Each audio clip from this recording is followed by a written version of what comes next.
খামার পালন মানে কি মনে হয় সব মিলায় লাভ লাভ-টাভ আছে তো নাকি? লাভ আছে, করতে হলে লাভ।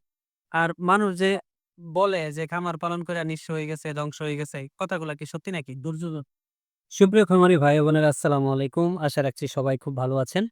চলুন আজকের এই ভিডিওটিতে আমরা দেখে নেই একটি হলস্টেইন ফ্রিজিয়ানের খামার। যেই খামারটিতে মালিক মাত্র ২ টি হলস্টেইন ফ্রিজিয়ান দিয়ে শুরু করেছিল। যেখানে বর্তমানে তার ২০ টির বেশি হলস্টেইন ফ্রিজিয়ান গাভী রয়েছে। যেখানে সর্বোচ্চ একটি গাভী প্রায় ৩২ লিটার দুধ দিয়ে থাকে। যে গাভীটি সবথেকে কম দুধ দেয় সেটিও প্রায় ২০ লিটার। ছোট পরিসরে গড়ে ওঠা এই খামারটি কিভাবে এত বড় হয়ে উঠল? এরা কিভাবে খাদ্য ব্যবস্থাপনা নিয়ন্ত্রণ করে? কি খামার ব্যবস্থাপনা সেখানে রয়েছে?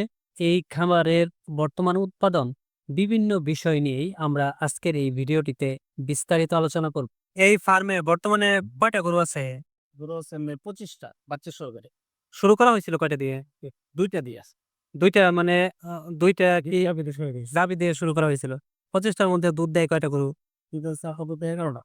সবথেকে বেশি যেটা দুধ দেয় ওইটা কত লিটার দুধ দেয়? ওটা আপনার ৩০ টা। ৩০ টা। ওই গরুটা কোনটা?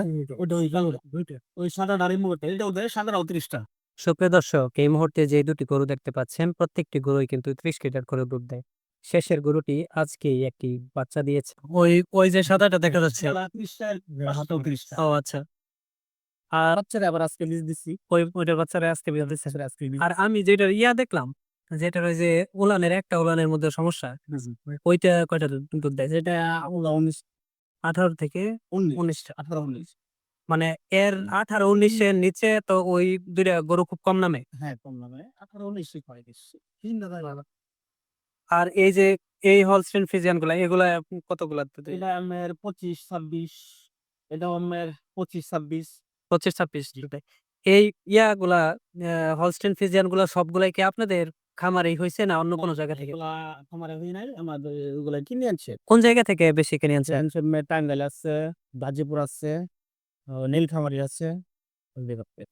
নীলফামারী থেকে আনছেন? নীলফামারী থেকে। রংপুর ডিস্ট্রিক্ট। রংপুর নীলফামারী থেকে। আচ্ছা, আর এই যে এখানে আমরা দেখতেছি কয়েকটা আসরি, হ্যাঁ, এই ওটার বাচ্চা ওইটা। এটা আমার ওটা এটা নিজস্ব ওটা। মানে ওই লাল তার বাচ্চা হইতেছে এইটা। হ্যাঁ, ওই ওটার বাচ্চা এটা। লালটা কত দুধ দেয়? ওই আপনার ২২-২৩ টা হয়। ২২-২৩ টাকা। ওই হলস্টেইন ফ্রিজিয়ান থেকে তো জার্সির দুধ ভালো বেশি। জার্সির দুধ ভালো বেশি। স্বাদ বেশি, ঠিক না? স্বাদ বেশি, ঘন বেশি, হ্যাঁ। ফ্যাট বেশি। এটার থেকে তাহলে এটা হলো এটা বাচ্চা এটা। বাচ্চা এটা ওরকমই ২২-২৩ টা হইতেছে। ২২-২৩ টাই। ১ম বের। দর্শক, আপনারা দেখতে পাচ্ছেন এই খামারের ষাঁড় বাছুরগুলোকে তারা আলাদা করে যত্ন করে থাকে এবং এই ষাঁড় বাছুরগুলো কত স্বাস্থ্যবান হয়েছে তার একটি বাস্তব নমুনা কিন্তু আপনারা দেখতে পাচ্ছেন। এই কর্নারে যে বাছুরটি দেখতে পাচ্ছেন এটির বয়স মাত্র ১৩ মাস। এই অল্প সময়ের মধ্যেই বাছুরগুলো কত হৃষ্টপুষ্ট হয়ে গিয়েছে। এগুলোকে আগামী ১ বছরের জন্য রাখা হবে মোটা তাজাকরণের জন্য এবং পরবর্তীতে বিশাল সাইজ হওয়ার পরেই কিন্তু তারা বাজারে বিক্রি করবে। বলতে এই খামারে সবথেকে বেশি কি রোগ পাইছেন? রোগ আপনার সাধারণত রোগ আপনার উলাই ফোলা থাকে। স্টেকের মাস্টাইটিস সেটা এবার ১ম দিছে নাকি? ইসে। আচ্ছা, আর এমনি তো পরিষ্কার আছে। গরিব পালাটা একটু কম। সাধারণত আপনার ম্যাচটাকে একটা ধরে বেশি। যেরকম কালকে ওটা পানাইতে আজকে একটু ধরে আছে। কালকে একটা ধরে আছে। কি সাথে মাছকে আবার বানাইলো? কোনটা মিস দিছেন আজকে? আর এদিকে এমনে তো এই খামারে কি লাম্পি ধরছিল? না, লাম্পি ধরছিল, বাচ্চারা ধরছিল। বাচ্চা ধরছিল। কিন্তু বড় গরু তো আর লাম্পি হইছে না। না, বড়-টড় হয় নাই। লাম্পি এমনি ছোট বাচ্চা গড়া ধরছে। আমরা নিজেরা প্রাথমিক চিকিৎসা দিছি। ওই চিকিৎসাতেই ভালো হয়ে গেছে। আর আমার যতদূর জানি আমি যে এই ফার্মে তো লাম্পির সব ভ্যাকসিন দেয়া। হ্যাঁ, ভ্যাকসিন দেওয়া আছে। সব ভ্যাকসিন দেওয়া এবং দেওয়া। খুরা রোগের ভ্যাকসিন দেওয়া, ভ্যাকসিন সবগুলোরই ভ্যাকসিন দেওয়া আছে। লাম্পি রোগ, খুরা রোগ। তা ওই যে ওইখানে যে আমরা যে কয়েকটা ষাঁড় দেখলাম, যে ষাঁড়গুলো আপনারা বড় করতেছেন, অলরেডি ১৪ মাসেই মনে হয় প্রায় ৫০০ কেজির মতো হয়ে গেছে। ৫০০ কেজি হবে বড়টা। হ্যাঁ, তাহলে ওইটার মধ্যে কি বাদলা, বিকিউ ভ্যাকসিন করা আছে? হ্যাঁ, হ্যাঁ, এগুলারই ভ্যাকসিন করা আছে। ভ্যাকসিন করা আছে। তার মানে? আছে দুটোটাই। মোটামুটি এই খামারে রোগবালাইয়ের কমের অন্যতম কারণ হচ্ছে আপনারা যথেষ্ট পরিষ্কার সচেতন পরিচ্ছন্নতা আছে। এবং সচেতনতা। হ্যাঁ। তাহলে এদিকে আপনারা খাবার কোত্থেকে খাওয়ান? আবার ওই তো আমরা দানাদার খাবার। দানাদার খাবার। আর ঘাস? ঘাস খেত করা আছে। কতটুকু জমি ঘাস ক্ষেত করছেন? ঘাস প্রায় ২০-২৫ কাঠা হবে।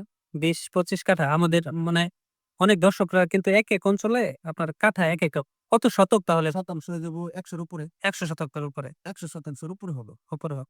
সুপ্রিয় খামারি ভাই বোনেরা, আপনারা নিশ্চয়ই জানেন গাভী পালন করতে হলে কাঁচা ঘাসের কোনো বিকল্প নেই। যার কারণে অনেক খামারই কিন্তু ঘাসের অভাবে ধ্বংসের মুখে অর্থাৎ ক্ষতিগ্রস্ত হয়ে থাকে। এই খামারি ভাইটির সফলতার অন্যতম কারণ হচ্ছে তারা পর্যাপ্ত পরিমাণ কাঁচা ঘাস চাষ করেছে এবং তারা যে দানাদার খাদ্য খাইয়ে থাকে এই দানাদার খাদ্য ঘরোয়া পদ্ধতিতে তারা নিজেরাই প্রস্তুত করে থাকে। কাজেই ক্রমবর্ধমান খাদ্যের চাহিদা বা খাদ্যের ক্রমবর্ধমান দাম বাজারে যতই বাড়ুক না কেন তাদেরকে কিন্তু সেই প্রভাবের মধ্যে পড়তে হয় না। তাহলে আমরা মোটামুটি এই খামারের বেসিক সবকিছুই আপনার কাছ থেকে জানলাম নাকি? ইয়েস, ধন্যবাদ। আচ্ছা। আর সবশেষে আপনি আমাকে একটা তথ্য দেন। তাহলে খামার পালন মানে কি মনে হয় সব মিলায় লাভ লাভ-টাভ আছে তো নাকি? লাভ আছে, কত লাভ। আর মানুষ যে বলে যে খামার পালন করে নিঃস্ব হয়ে গেছে, ধ্বংস হয়ে গেছে, কথাগুলা কি সত্যি নাকি? ধৈর্য ধরতে হইবে। ধৈর্য ধৈর্য ধরতে হবে। রোগ হইলে ধৈর্য ধরতে হলো। আশা ছাড়া মৃত্যু না। চেষ্টা করতে হবে। ইয়া আচ্ছা, আপনাকে অসংখ্য ধন্যবাদ। ধন্যবাদ আপনাকে। সালাম আলাইকুম।